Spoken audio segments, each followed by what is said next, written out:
all our military bases, all our systems continue to remain fully operational and ready to undertake any future missions.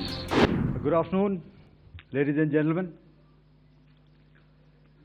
Yesterday, we had a detailed brief on the successful joint operations that were carried out to destroy the terror infrastructure in Pakistan-occupied Jammu and Kashmir, as well as in Pakistan itself.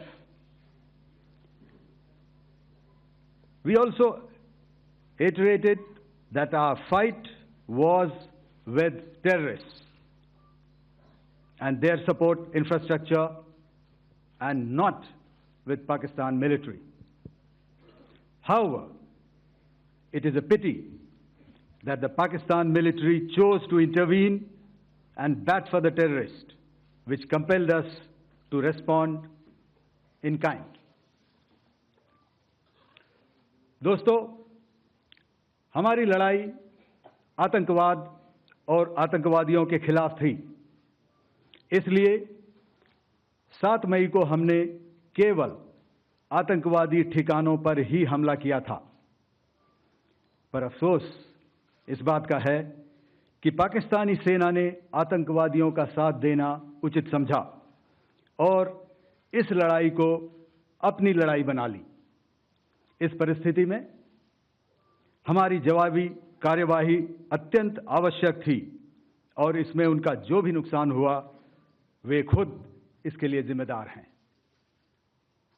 हमारी तरफ से हमारी air defence systems देश के लिए दीवार की तरह खड़ी थी और इसको भेदना दुश्मन के लिए नामुमकिन था। This brings me to the point, how have Indian forces managed to minimize the damage to both civilian and military infra in the country, in spite of the unrelenting efforts by the Pakistani forces? Most of you and the majority populace within the country have had a lot to say about the layered and integrated air defense systems put in place by the Indian Armed Forces, which includes the assets of the Indian Army, the Indian Navy, in addition to the primary air defense assets of the Indian Air Force. As you all are well aware, this robust AD system comprises of a large variety of multi-layered AD sensors and weapon systems, from point defense weapons like the low-level air defense guns, shoulder-fired manpads, and short-range surface-to-air missiles or SAMs, to area defense weapons like the air defense fighters and longer-range surface-to-air missiles within our inventory. Additionally, the numerous waves of drones and unmanned combat aerial vehicles employed by Pakistan were also thwarted by the indigenously developed soft and hard kill counter-US systems and the well-trained Indian air defense personnel. All this was brought together as an efficient and effective AD environment by the Integrated Air Command and Control System, or the ISCCS of the Indian Air Force, which accords us the net-centric operational capability which is vital to modern days warfighting.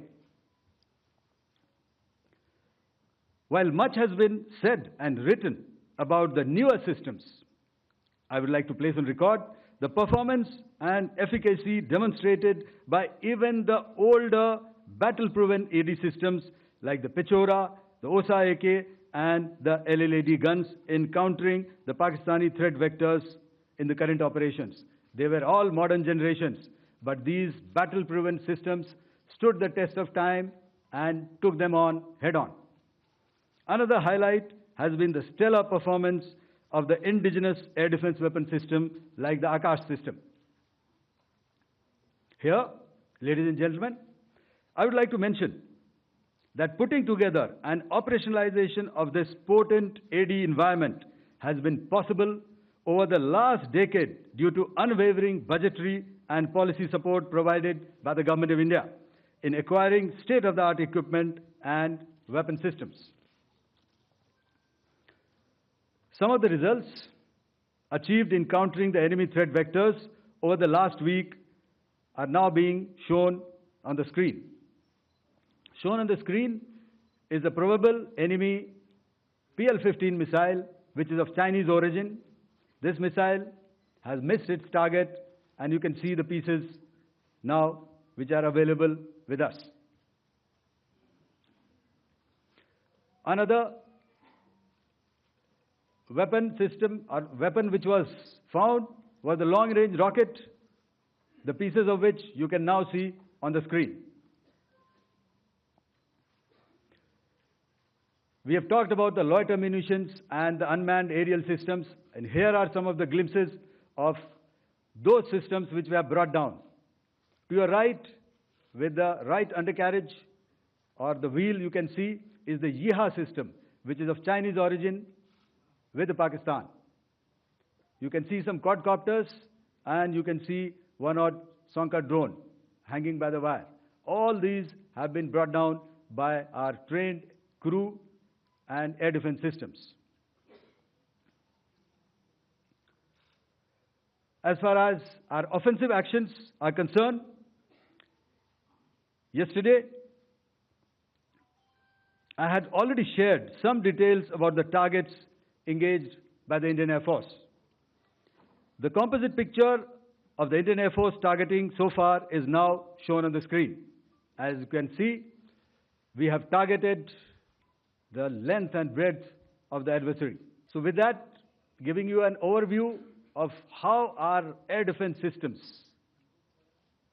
have thwarted the enemy drones, their fighter aircraft, their missiles, and resulted in minimal losses on our side. End by saying and emphatically state that all our military bases, all our systems continue to remain fully operational and ready to undertake any future missions should the need so arise. और अंत में यह मैं स्पष्ट शब्दों में कह देना चाहता हूं कि हमारी सभी मिलिट्री बेसेस और सारे इक्विपमेंट और सिस्टम्स ऑपरेशनल हैं और ज़रूरत पड़ने पर अपने अगले मिशन के लिए तैयार हैं और तत्पर भी हैं.